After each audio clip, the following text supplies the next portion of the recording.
మళ్ళీ వీడికి వస్తే నన్నే పెట్టి ఇప్పుడు ఎమ్మెల్యేని తిడుతున్నారు మళ్ళీ వాళ్ళు కరీంనగర్ వాళ్ళు శ్రీనివాసరెడ్డి అని పోవే అని మీరు మీడియా కూడా ఉండరు అప్పుడు ఇత్తవరిచేనమ్మా అయ్యా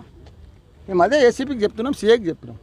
సార్ మీరు మాజీ మంత్రి ప్రజెంట్ ఇద్దరు ఎమ్మెల్యేలు మీకే రక్షణ లేకపోతే అదే కదా నాకు బాధ అనిపిస్తుంది అందుకే కదా నేను ఏదైనా దొంగ భూమి ఉంది కబ్జా భూమి ఉంది తీసుకోమంటున్నాను నా డాక్యుమెంట్ వెరిఫై చేయమంటున్నాను 8 ఏళ్ళ సంది పోలీస్ స్టేషన్లో డాక్యుమెంట్లు ఉన్నాయి మా అడ్వకేట్ కూడా వచ్చిండు మా డాక్యుమెంట్స్ కూడా ఉన్నాయి ఎంబడి వెరిఫై చేయరు ఏం తప్పు ఉన్నది నేను ఒప్పుకుంటా కదా అసలు ఎలక్షన్ ఎమ్మెల్యే ఎలక్షన్స్ జరిగింది కదా సార్ దాడి ఇప్పుడు మీ మీద ఇక జరుగుతూనే ఉంటుంది ఇవన్నీ నాకు ఇక ఉంటుంది కదా మా ప్రభుత్వం పోయింది కదా లక్ష్మణ్ రెడ్డి గారు కంప్లైంట్ కూడా ఇచ్చారు కదా పిఎస్లో ఎమ్మెల్యే ఎలక్షన్స్ అవును ఇచ్చినాము చేసినాము తెలుసు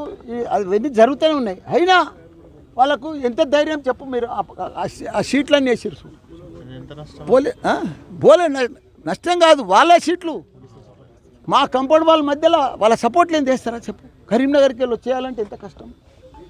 ఎవరు సపోర్ట్ ఉంది అనుకుంటారు పోలీస్ సపోర్ట్ ఉన్నది అనుకుంటున్నాం మేము కుల్లా